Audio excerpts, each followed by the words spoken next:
Assalamualaikum warahmatullahi wabarakatuh. Alhamdulillah, pada kesempatan kali ini saya akan menjelaskan tentang koneksi antar materi modul 2.1. Bapak Ibu guru penggerak, pada modul 2 ini kita akan menjelaskan tentang pembelajaran berdiferensiasi. Apa yang dimaksud dengan pembelajaran berdiferensiasi dan bagaimana hal ini dapat dilakukan di kelas?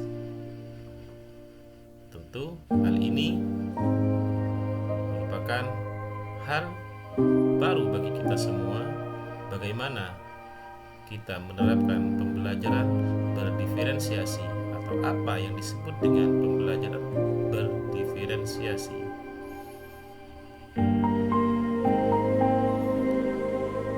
Pembelajaran berdiferensiasi adalah usaha untuk menyesuaikan proses pembelajaran di kelas untuk memenuhi kebutuhan belajar individu setiap murid.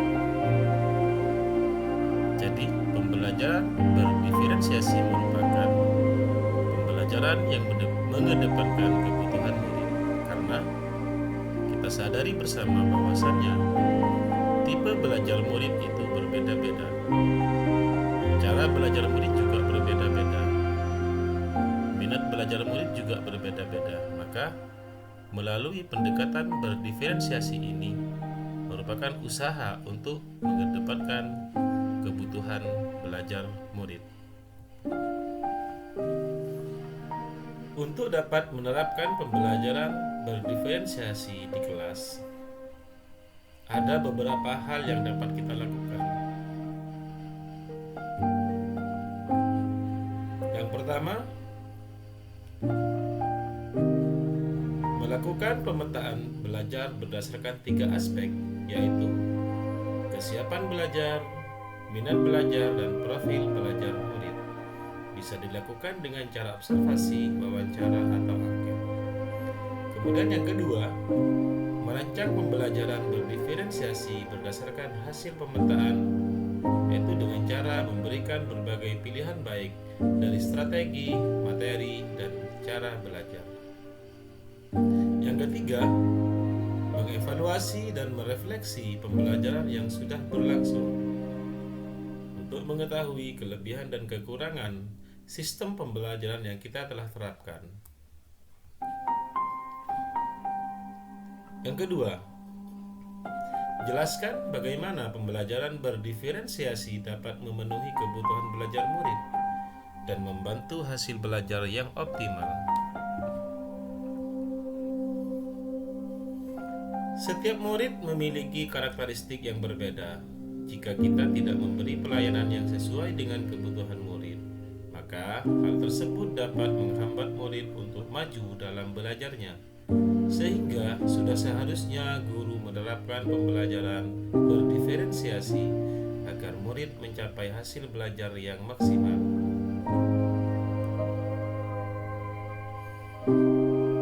Ada 3 strategi pembelajaran berdiferensiasi. Yang pertama, diferensiasi konten. Dalam hal ini terkait materi. Materi apa yang akan kita sampaikan kepada murid? Konten apa yang kita ajarkan pada murid? Konten dapat dibedakan sebagai tanggapan terhadap kesiapan, minat, dan profil belajar murid, maupun kombinasi dari ketiganya. Guru itu perlu menyediakan bahan atau alat sesuai dengan kebutuhan belajar murid. Yang kedua, diferensiasi proses. Proses mengacu pada bagaimana murid akan memahami atau memaknai apa yang dipelajari. Diferensiasi proses dapat dilakukan dengan cara yang pertama, kita dapat menggunakan kegiatan berjenjang. Yang kedua, menyediakan pertanyaan, memandu tantangan yang perlu diselesaikan di sudut-sudut minat. Yang ketiga, membuat agenda individual untuk murid. Misalnya, daftar tugas, memvariasikan lama waktu yang dapat diambil murid untuk menyesuaikan tugas. Kemudian yang ketiga, diferensiasi produk. Hasil pekerjaan unjuk kerja yang harus ditunjukkan murid kepada guru. Ini merupakan diferensiasi produk. Bisa berupa karangan, pidato, rekaman, atau sesuatu yang ada wujudnya.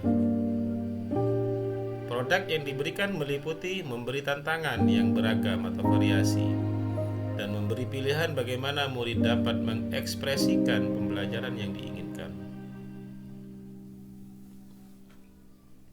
Jelaskan pula bagaimana Anda melihat kaitan antara materi dalam modul ini dengan modul lain di program Guru Penggerak. Jadi, pada kesempatan kali ini juga saya sebagai calon guru penggerak akan mengaitkan materi-materi sebelumnya, modul-modul sebelumnya, yaitu modul 1.1, 1.2, 1.3, dan 1.4. Bagaimana jika kita kaitkan dengan modul 2.1 ini? Kita pahami dan kita ketahui bahwasannya pada modul 1.1 dipelajari tentang filosofi pendidikan Ki Hajar Dewantara. Kemudian yang kedua yaitu tentang nilai dan peran guru penggerak. Dan yang ketiga tentang visi guru penggerak. Dan keempat adalah budaya positif. Pada modul 2.1 ini kita akan mempelajari tentang pembelajaran berdiferensiasi. Pembelajaran berdiferensiasi berkaitan dengan filosofi pendidikan Ki Hajar Dewantara, nilai dan peran guru penggerak, visi guru penggerak, dan juga budaya positif. Salah satu filosofi pendidik Ki Hajar Dewantara adalah sistem Among. Guru harus dapat menuntun murid untuk berkembang sesuai dengan kodratnya. Hal ini sesuai dengan pembelajaran berdiferensiasi, yaitu pemenuhan kebutuhan murid. Pada pembelajaran berdiferensiasi, guru harus mampu memetakan atau mapping kebutuhan belajar murid yang sangat kompleks. Untuk itu, guru harus memiliki nilai mandiri, reflektif, kolaboratif, dan inovatif, serta berpihak pada murid sebagai modal dalam mengimplementasikan pembelajaran yang berpihak pada murid. Selain itu, guru penggerak memiliki peran yang mendukung penerapan pembelajaran berdiferensiasi. Adapun peran itu adalah menjadi pemimpin pembelajaran, menggerakkan komunitas praktisi, menjadi coach bagi guru lain, mendorong kolaborasi antar guru, serta mewujudkan kepemimpinan murid.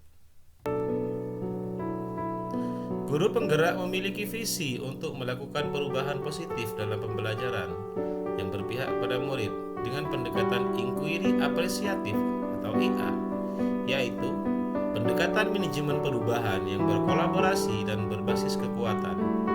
Perubahan yang dilakukan adalah melalui pembelajaran berdiferensiasi. Pembelajaran berdiferensiasi membentuk budaya positif sekolah.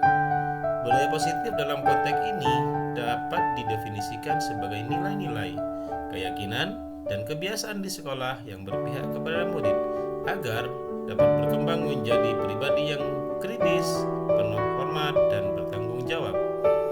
Budaya positif tidak dapat berdiri sendiri dalam membentuk budaya ajar atau learning culture, tetapi terintegrasi dalam pembelajaran berdiferensiasi. Sekian yang dapat saya sampaikan.